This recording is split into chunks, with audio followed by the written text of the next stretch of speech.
Susan, welcome to the show. How can I help you today? Right. Thanks for letting me come on here. So the question that I've been dealing with, and I've kind of been getting some mixed advice on, is just getting hit on by a Hmm. coworker at my job. I'm not too sure how I need to handle this at this point in time because it's just getting kind of ridiculous. Okay. I'm annoyed and it just makes me uncomfortable, and it's been going on for about 3 or 4 months now, so I don't know exactly how to go about this because the person that's doing it, he is a supervisor. He's not my direct supervisor, but he is a supervisor.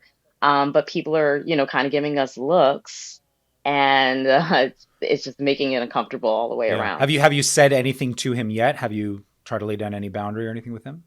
I try to keep the conversation just very quick and stay on track. I don't try to like go any further or, engage into anything that he's saying. Like if he's like, "You look nice today," I'm just like, "Oh, thanks." Yeah. I don't encourage him or like give him any more. Or if he's like, "Oh, what you got going on this weekend?" I just try to talk about work or something. But he makes it a point to come past my desk and just hang out longer than he needs to. And he did just say, "Oh, well, why don't we go out this time?" And I'm like, "I think, let's just maybe, keep things the way they are." Yeah. It's a weird environment to be in.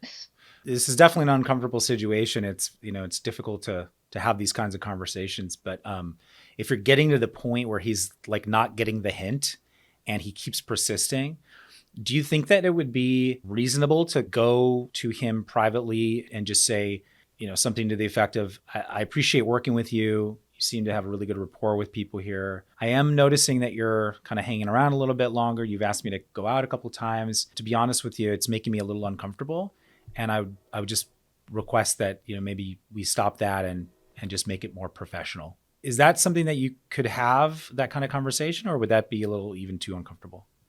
So I would love to have that kind of conversation, but I feel that it would just make things, uncomfortable. I don't think that if someone's asking me, to hang out that I'm misreading the signs, Yeah. but sometimes when you reject men, as being a woman, sometimes when you reject men, they're not the most, cool. They're not Mm, always cool about it. yeah. They're not always pleasant about it. And so I'm afraid that if I do something like that, he may try to turn it around and make it seem like, oh, well, she was coming on to me and like he rejected me. Oh, You know okay. what I mean? Because there's people like already Okay. kind of throwing whispers around the office. Do you have a good rapport with your supervisor? Mm, I would say yeah. I would say sure. Is it a male or female? It's another Okay. male And are supervisor. they close, the two of them? It seems like they're close. I would say that they would be closer than I am with the Okay. supervisor. I'm just curious if like is this something that you could go to your supervisor with just because they're on the same level and you could say to him like I'm feeling a little uncomfortable. I'm also kind of concerned about going to him because I'm not sure how he's going to react and I don't want him to turn things around. And so I just wanted to let you know and get your advice on what to do. I mean, is if you were to do that, do you think that there could be some negative consequences? Well, so our company policy is we're supposed to go to HR first, but I don't want to get anyone in trouble Right. by doing that. So that's why I've kind of held off a little bit. Even though my desk is right by the bathroom, and so we're like in this large office where you have to have a key to go to the bathroom on the floor, one of those kind of offices. And so he'll come and more than he needs to get that key and just hang around and ask me about my weekend, and I see how he's looking, and he's trying to like kind of touch me, not like in an inappropriate place, but on the shoulder, things that make me uncomfortable. But I'm just trying to figure out if going to my male subordinate would be better than going to HR. I would suggest yes as a good first step because sometimes if you go directly to HR, I know this is like not the technical thing to do, but if you go directly to HR, then your supervisor might feel like, you're sidestepping him and then there might be some tension between the two of you. To sort of ward that potential off, maybe going directly to him first, having that conversation, seeing if he can give you some advice or some coaching around this or some support around it. And if that doesn't work, then maybe going directly to HR. Do you think that'd be reasonable to do that? I mean, I like the idea of that. My thing is, well, what if I go to, my supervisor and he's dismissive about it? What if he's like, oh, well, that's just, I don't want to say his, the person's name, but but that's just, we'll just call him John for the purpose, right? That's just John's way of being friendly. He's like that with everyone. And then what? Or, Right. maybe he says something to him, and then I'm dealing with, like I said, that whole male rejection thing that happens sometimes. And Yeah. Let's run down the potential scenarios there and like just, the things that you're concerned about. Let's play them out for a second. So, for instance, if he's dismissive, your supervisor, and he says, "Oh, Mhm. that's just the way he is." What can you do then? What can your response be? And I'll give you just an idea. Like, maybe it's, well, I understand that might be the way he is, but it's making me uncomfortable. So this has to do with me and the way that I'm feeling, and not someone else's. Whether or not their behavior is somehow normalized, it's making me uncomfortable. So what would you suggest that I do when I'm feeling uncomfortable in this workspace? Like something Right. like And that. that's a great idea. Yeah, because No, I think that's a great idea because a lot of times people will try to dismiss the way someone feels if they're, harassment's all about how it makes you feel, not what necessarily everyone else believes it really is. yeah, It's all about, like how you said, this is making me feel uncomfortable. there's a two-way street here. This is about behavior and the interpretation of behavior, the experience of someone's behavior. So regardless of whether someone's having an intention around their behavior, if you're experiencing it in a certain way, it's worth giving some feedback around. If you can't give feedback to him directly, then you go to your supervisor and you let him know and see if you can get some coaching from him. Now, if you were to do that, your other concern was he told that other supervisor, and then there was some tension there, or some sort of weird behavior as a result of rejection. Then what? What then might happen? What's the sort of deeper fear? Well, I mean, it is a small office, so it's not like we're working in an office of 100 people. Yeah, You know yeah, what I mean? It's 15 people, so it's a very small office.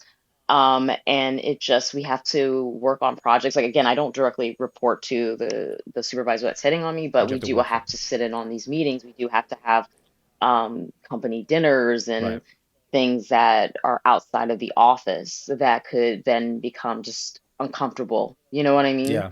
There's different potentials, right? So I mean, I don't know what this individual's personality is like. So if you went directly to him and he felt rejected and he like somehow made it more tense, or made up a story or something, obviously that's not a good scenario. It's also not a great scenario if you go directly to your supervisor and then this individual finds out and now he feels like people are talking behind his back or something like that, and he didn't get the chance to Hmm. respond directly. So there's different potentials here each route. I would say that maybe the best thing to do would be to go to the person who you have the most rapport with and who you have the most maybe trust with, that they will act appropriately in response to this feedback. So do you have more trust in your supervisor, and just have you seen his behavior be fairly consistent that you would trust that you could go to him, and there's less likelihood of him doing something retaliatory than there is of this other individual? Right. I mean, I've heard him obviously, with his his door open say some disrespectful things in terms of women and stuff, but I mean that Mm, might be his personal way. In terms of like the way he operates in the office, like business wise, it seems like he's pretty much okay. And obviously I would feel more comfortable going that route than like we said, like you were mentioning going to HR because I don't necessarily want to try to get someone fired yeah. over something that's that's crossing it is crossing the line, but it's not 100% inappropriate, but my other kind of concern is that I'm the new kid on the block. I've only been at the Uh, company for about 5 6 months, as where there's longevity for them, there's that seniority. yeah. I would suggest for the next week, this week, documenting everything you can. So every time that's individual displays some sort of behavior that makes you uncomfortable, write it down, write exactly what happened down, like write down the time and the date and all that stuff. Just write down for yourself. That way you have a documentation. And then you can go to your supervisor and have that conversation and say, I don't want to get him in trouble. He seems to be a good manager. I don't want to go to HR. I just wanted to come to you first to get your advice, to get some Hmm. support, because it's making me uncomfortable. And if he says, that's just the way he is, then you could say, that's his behavior, but this is how it's impacting me. And I need some support here around the way it's impacting me. If it gets to the point where, you feel really dismissed, you could always mention, listen, I'm documenting the instances when I start to feel uncomfortable. I just want to let you know that I'm documenting it. I don't want to take this anywhere, but I'm keeping this so that you can understand what I'm experiencing. I just think that sort of thing, it makes it a little more serious because people, especially in today's climate, they have to recognize like, this is being documented. This could turn out in a bad way if I don't take this seriously. And so maybe just mentioning that, if you have to, would help him recognize, no, this is important. And this isn't just about, oh, the new kid on the block is trying to complain about something. This is important. We have to recognize this. How do you think, how do you feel about I think that? that makes so much sense. Okay. I really do like that idea, because it also protects me, Yeah. and it shows that I am serious about it. And obviously, if I'm uncomfortable enough to take note of the different things that have been said or just actions that make me uncomfortable and bring it forward, that there's something to it. It shouldn't just be dismissed. That sometimes, like I said, sometimes that can happen. And I think it also would show that I'm trying to be a team player, since we all do work together. So I think it is a really good idea. And also document the time when you give feedback to your supervisor. So this whole thing is documented in some way. And that way, if you ever really need to, you can get HR involved. Okay. Right, exactly. Okay, cool. So that's the plan. Documentation, have a conversation with your boss, get some support, see where that leads. And let's hope that it goes well. Please let me, if this, would love to hear how this goes. But especially if it goes poorly and it's persisting and there's some, negative consequence of this whole thing, after we talk, please call back. Would love to hear what's going on and see if we can, figure out some next steps after that. Oh, absolutely. But I mean, this definitely helps me because I wasn't sure. I've been running it past some people, and everyone was like, "You should just tell him about himself in the company parking lot." I'm like, "No, I don't want to do that. I don't want, I don't want any kind of like extra gossip or anything." Yeah. But there have been people kind of throwing extra looks because he's always hanging by my desk, and it's like I don't want anyone to think that this, you don't eat where expression.